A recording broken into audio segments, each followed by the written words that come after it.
by dint of being a lesbian doctor, I've gathered my own little kind of cohort of lesbian patients. Liz suggested the title Don't Assume I'm Straight, and I thought afterwards I probably should just call it Don't Assume, because that's the big message that I want to get across. So building on from what Nate said is, don't assume. Don't assume the person sitting in front of you is straight. Don't assume that because they identify as lesbian that they haven't or don't or won't have sex with men. Just don't assume. Just a quick word on terminology, a little bit like Nate. It matters, but it doesn't matter. The main thing is to use the terminology that people use. Again, building on what Nate said. If someone identifies as lesbian, that's okay to use that word. I'm going to mix it up today, mostly because I'm kind of lazy. So lesbian's like one word, and I'm going to go with that. But same-sex attracted woman is probably the kind of preferred term. What I'm going to talk about today, and mostly my slides are there to remind me what I'm talking about, so don't focus on them too much. I'm going to talk a little bit about the difference between women's health and lesbian health. When we're providing healthcare to a subgroup, we need to understand what the differences in health are for that subgroup so that we can provide them with appropriate care. I'm going to talk a little bit about the barriers within health services that mean that really across the queer kind of spectrum don't get the healthcare that we should get. I've been asked to specifically address the fertility, access to fertility services, sexual health and services generally, and I'm hoping I can get through all of that today. I need to make an acknowledgement, which I've put at the bottom there, to the fantastic Dr. Ruth Mcnair, who is a colleague of Nate's and a colleague of mine on the Australian Lesbian Medical Association. And Ruth is the premier lesbian health researcher in Australia, if not the world. And also another colleague, Kimberly Ivory, who was also in Mongolia with us, who I've quoted especially around the cervical screening stuff. So it's all just women's health, isn't it? What's the difference? It's just women's health. We've all got, two X chromosomes. We turn up to our doctors. What's the difference? And I've heard people say that. Why do I need to learn about lesbian health? It's all just women's health. So I'll show a little bit of some numbers. Approximately 2% of Australian adults identify as lesbian, gay or bisexual. A further 6 to 8% report lifelong same-sex attraction. And approximately 7 to 15%, lifetime same-sex behaviour, and 7 to 15% report lifetime same-sex attraction. So 15%, that's a sixth of the people in the room today, 2% kind of identifying as lesbian. The other thing I think, again, Nate touched on this, is this concept of spectrum. Sexuality or who you're attracted to is a spectrum. We talk about the Kinsey scale, 6 or 7 being very same-sex attracted, 1 being very opposite-sex attracted, but it's a spectrum and it changes over time. We all know women who come out in their 40s and 50s. Now that might be because they grew up in a time where it was too hard to come out when they were younger. It might be because sexuality's changed over time. So I'm going to talk a little bit about some specific health issues for lesbian women to start with, and I'm going to try and make this work. I actually want people to get their phones out, because I've got a few questions, and we're going to do some, what do you call it, anonymous polling. So I actually want people to get their phones out, and I want you to go to this website, www.menti.com. And when you get to that website, I want you to put the code in that's up the top, 526583. So I'll give everyone a couple of seconds to do that. So this is the question. How does the rate of mental health problems in same-sex attracted women differ from heterosexual women? And by mental health problems, we mean the whole spectrum. Depression, anxiety, alcohol, drug problems. So I'm going to open the question for voting. I'm going to have a 30-second timer. It'll come up on your phone, the questions. You choose your answer. It's as simple as that. Excellent. Everyone's going to vote. And if I show a correct answer, it's higher. The rates of mental health problems in same-sex attracted women is higher. Anyone want to have a stab at what rate higher they think it might be? 200%. 200%, much. Yeah, that's about right, actually, 2 or 3 times higher than heterosexual women. Possibly higher, again, in bisexual women. I just want to get back to my presentation. And that's probably a little bit about that kind of falling in the gap stuff, not quite fitting in anywhere. I'm just going to do a general statement, and then we're going to look at some of the reasons why this might be so. So general statement, difference in health status for non-heterosexual women result from negative attitudes and experiences within society and the healthcare system, which in turn influence patterns of health-seeking behaviour, health risk factors, and specific health issues. So I'm just going to flick through what are some of the factors that mean that same-sex attracted women have higher rates of mental health problems. There's no surprises, I think, to see discrimination on that list, and that's societal discrimination as well as health services discrimination. Probably also no surprise to see marginalisation and victimisation on that list. Unfortunately, still in 2019, and I've got a lovely example of a public version of that, gay people across the spectrum, I'm talking about lesbian health, but everyone is still marginalised and victimised.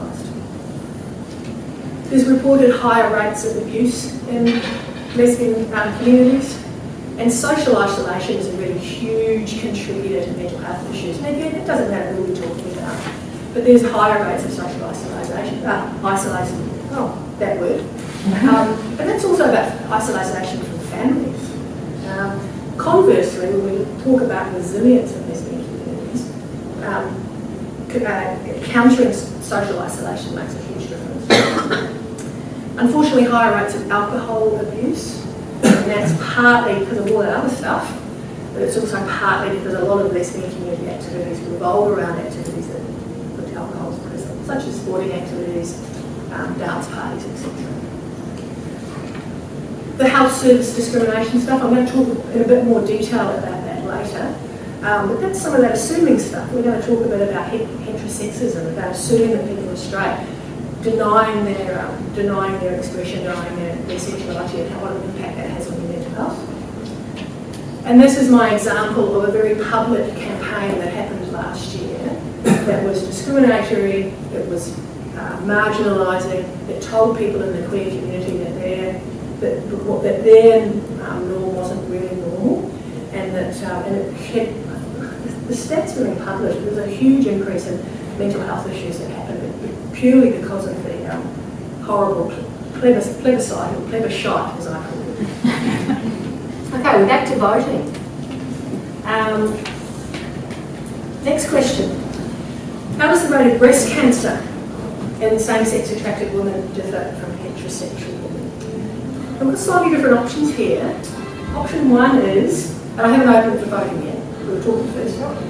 Option one is, there's no data, but actually maybe the rate of breast cancer in lesbian women is higher. Option two is there's no data, but at the very least it's going to be the same. There's no data, but we think it's lower, or I just don't know. Someone's voted already. How'd that happen? It's like that. Yeah. Okay, go ahead and vote. Okay, most people have voted. Just a word first. Can anyone give me an idea of why there's no data? Any thoughts? I don't know if the breast screen actually asks. That's right. It's no data because no one asks. No one asks. Yeah, that's exactly right. So again, showing the correct answer. There's no data, but at the very least it's the same. So, there's been women genetically, it's the same as heterosexual. However, there is a risk factor cluster theory that suggests that if we were ever to ask the questions, that it is possibly higher, but we can't say for certain that it is higher. So obviously, if you have high levels of alcohol, yeah, that's right. So there's exactly right. So there's a risk factor cluster thing. So it tells you might be higher because of later diagnosis. That's exactly right. So that's slightly different. That's about your outcome. So your outcome, we know that outcomes worse because there's low rates of screening and there's late presentations. So absolutely outcomes higher are worse. I'm sorry. Is there a lower rate of lesbian women having pregnancies? Yeah, so shall I flick through the, absolutely. So let's flick through the reasons why it might be higher. We've already talked about health stuff, health services, we're going to come back to that. More lesbian smoke. We've already, as Liz said, more lesbian women are drinking alcohol. We know that alcohol is a risk factor for breast cancer for everyone.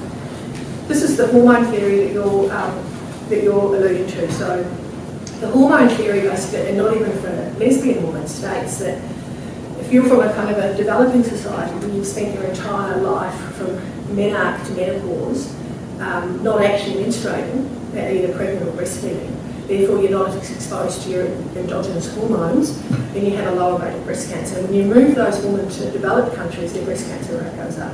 So as you say, lesbian women less likely to have ever been on the pill, so less likely to have suppressed their own endogenous estrogen, less likely to have had babies, less likely to have breastfed. And do lesbian women tend to have babies later on in life compared to heterosexual? Good question. Don't know the answer. Because that would be a risk factor. That would be a risk factor too, that's right. The obesity one's controversial. So we know that obesity is a risk factor for breast cancer. Probably the current evidence is that lesbians in Australia aren't more obese than the general population, but they certainly are in the States. So American data says yes, Australian data says no. So that's that kind of risk factor cluster theory. So here we have this paradox. We have a group of women who at the very least have the same rates of breast cancer, but are chronically underscreened. Okay, next. Same question, but for cervical cancer. Do lesbian women have higher, same, lower rates of cervical cancer, or I don't know? So this is a bit more interesting. I'm more uncertain about this one. And that's why I put this one last.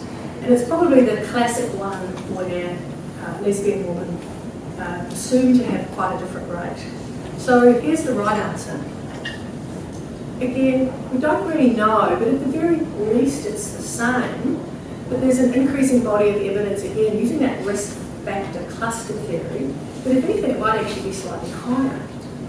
Now, how is that? I guess the first thing is let's just deal with it's the same part. So a study of the women showed that there was no difference in the prevalence of abnormal cervical cytology, or C9M, between women who had sex with women and controls, including women with no history of male partners. So women who had sex with women get cervical abnormalities, and they get C9M. And however, women who have sex with women are underscreened, and there's lots of data. I've got one here from Bacterial Vaginosis about how dreadfully underscreened they are, and that's often about misunderstandings both with the women themselves and healthcare providers about whether lesbian women need pap smears. And I have had lesbian patients sit in front of me and tell me that their doctor has told them they do not need pap smears, or of course now we're using the terminology. So again, I said let's deal with it's the same thing. So studies show that there's the same amount of abnormal cytology. There's probably the same amount of HPV. So if you've got the same amount of HPV, it kind of stands to reason that you're going to have the same amount of cervical cancer. But we've got a group that we've just said they don't get screened. They're not very good at coming to doctors. Doctors are telling them they don't need pap smears. So I imagine that if we start collecting the data, we're going to find that rather than being the same, lesbian women are going to have higher rates. So again, a little quote here: HPV transmission occurs through contact with infected genital skin, mucous membranes, bodily fluids, and skin-to-skin contact with the genitals or anus of an infected person. Therefore, sexual activities between women that may include genital rubbing, digital penetration, sharing devices are risks for HPV infection and cervical cancer. In addition, women who have sex with other women have low utilisation of barrier methods and have often had or will have sex with men. So that's the first point I want to make, is that it'll be at least the same thing. We know that we're getting the same amount of HPV and we're getting the same amount of CPD. Now the risk factor cluster stuff, health utilisation. We've got doctors telling women that they don't need to have pap smears if they're lesbians. We've got the high rates of smoking that we're already mentioned.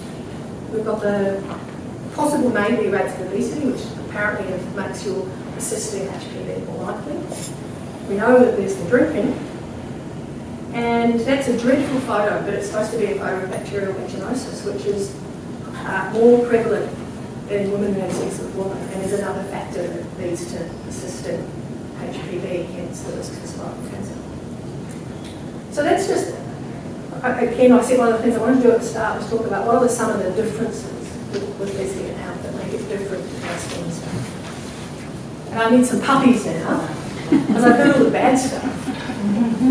Before I move quickly to the next bit, has anyone got any questions they want to ask me about that stuff? Or we can leave it to the panel maybe. Okay. So health provider barriers, I've kind of touched on those as we've gone, but I just want to flesh them out a little bit. Heterosexism, and this is the one I'm alluding to in my title, Don't Assume I'm Straight. So heterosexism is the assumption that every single person sitting in front of you is heterosexual and has an opposite sex partner. And we can't decide by how someone looks whether they're straight or not. And we're only going to find out if we ask them and if we provide a space where it's safe for them to tell us. And it's really important for women to be able to disclose their sexuality. There's this belief that, I don't want to go there, I might offend someone, but actually the evidence, and again referencing Ruth Mcnair's studies, very clear evidence that disclosure enhances the doctor-patient relationship. And one of her quotes, while many GPs felt non-disclosure was congruent with creating an optimal patient-doctor relationship, very few same-sex attractive women took this view. I've just got some examples of heterosexism. This is again from Ruth's work. This is B, who's a bisexual 25-year-old. I saw a GP and she asked me if I had a steady boyfriend. And I said, well, not like my friends because they're straight. Guy and girl. She goes, okay, well, I'll put you down as single. Okay, assumptions of heterosexuality. If you're telling me you don't have a boyfriend, you must be single, right? I have another example from a patient of mine who, as I said, I've got a kind of subset of lesbian patients, and she had a baby and had a dreadful postnatal anxiety disorder and was seeing a colleague of mine while I was on leave. And when I came back, she said, Jeannie, I'm so thrilled to have you back because I was so sick of that other doctor asking me how my husband was coping. So again, create a space where it's safe to disclose. Use the language that people use. Use non-gendered language. Tell me about your partner. Don't ask about someone's husband. And I want to refer you to this guide, again, the wonderful Ruth Mcnair, and it's linked at the back. Guide to Sensitive Care for Lesbian, Gay and Bisexual People Attending General Practice. And this is a really good guide. It gives lots of practical tips about how we create that space for our patients to be able to disclose to us their sexuality and for us to normalise their sexuality. But it's a normal part of being. Some of that's trying to minimise provider discomfort. We've talked about not silencing disclosure. We want an open disclosure. And we don't want to pathologise. This is another quote from Ruth. This is Angelina, who's she's now 37, lesbian, 37. He, the GP, said it's just something that you're going through at the moment. You can't go this way anyway, it's wrong. It was like he was God. I started to really doubt myself, kind of intimidating as well. I was feeling really positive, but after that I started getting out of control. This is Eileen, who's now 45. The GP freaked out when I told him I was lesbian at the age of 17, and he wasn't prepared to listen. I've never actually felt uncomfortable about my sexuality, but he made me feel that I was unwell. And at that stage, I really didn't get that. I think I've covered that. What else have I said there? So core provider knowledge. We've kind of tried to address that today by talking about some of the knowledge that might be helpful to have. Lots of, lack of LBG resources. It's okay to say, I don't know. I don't know where a gay-friendly fertility provider is, but have those resources. I'm not that person, but I've got those resources. Nate brought up the stuff about the forms. It is a really instant barrier when you go into a health service and the only option on the form is husband or wife. Who's your husband? Who's your wife? Use non-gendered terms, partner. And we've talked about the assumptions thing. Don't make assumptions. Don't assume that your lesbian patients aren't having sex with men occasionally, or haven't had sex with men, or might in the future, or might only have one partner. Just be open to what all the possibilities are. Okay, so no more pussycats now. Okay, Liz asked me to specifically talk about the fertility thing, and because I'm a tight ass, I've got 3 questions on me too. So we're going to have to do this one by a show of hands. So if people are happy to, if you don't want to, it's fine not to. If people are happy to, I want a show of hands for everyone in the room who thinks that there is a legal barrier or difference for lesbian and single women accessing ART, so assisted reproductive technologies in Victoria. So hands up if you think there is a legal barrier.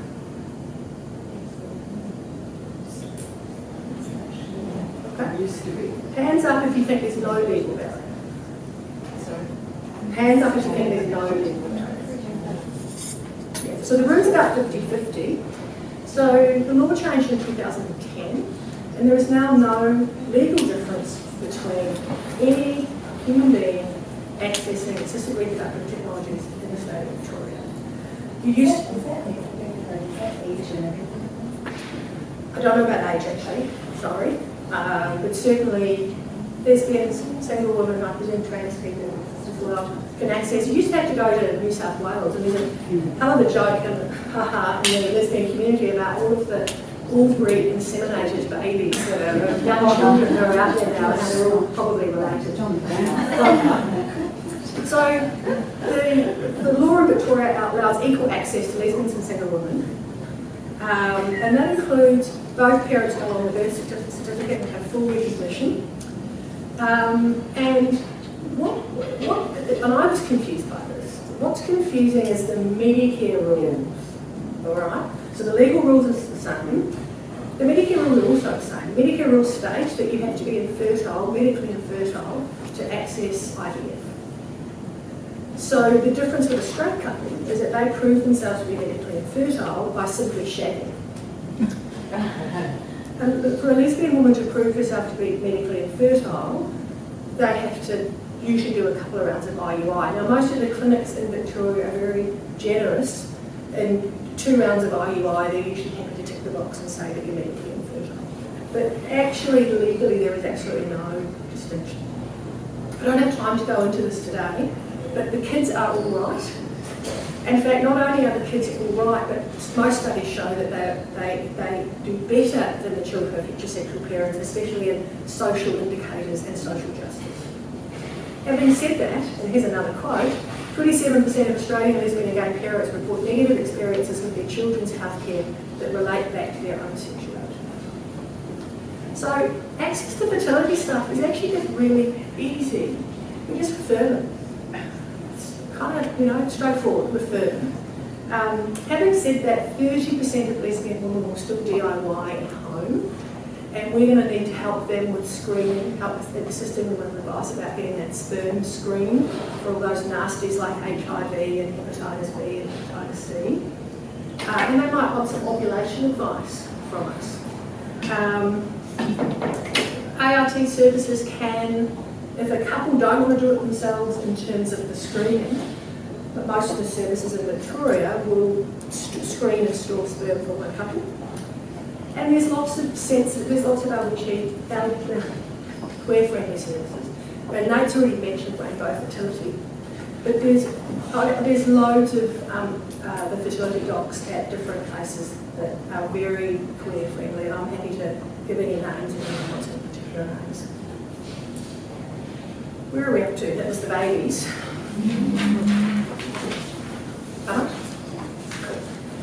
So Liz also asked me to talk about sexual health and STIs, and really it's the same story as the breast cancer and the cervical cancer. It's probably the same lifetime risk of STIs.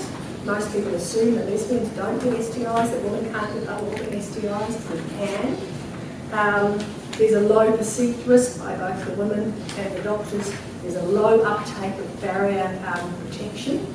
And we already know that there's a really dreadful rate of screening and presentation.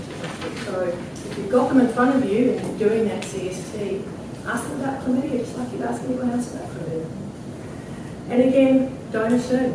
Many lesbian women have had, may have again, male partners. And there's some services. I think I've got time to show you doc list. And doc list is a service that's provided, I think I mentioned at the beginning, I'm a member of ALMA, which is the Australian Lesbian Medical Association, and we set up doc list. And doc list is a list of health practitioners, not just doctors, that are recommended by lesbian and bisexual women. So let's have a look. If we go to the list, and we go Victoria. There we have a whole bunch of doctors in different specialties that have been identified by lesbian and bisexual women as providing culturally sensitive care. If you're an Alma like me, I get to go on the list automatically because it's kind of figure I'm probably going to get it right. Everyone else actually you have to be voted on. You can't ring up doctors and say, hey, I provide culturally sensitive care to queer women. You've got to be voted on by, you've got to be nominated by a lesbian or bisexual woman.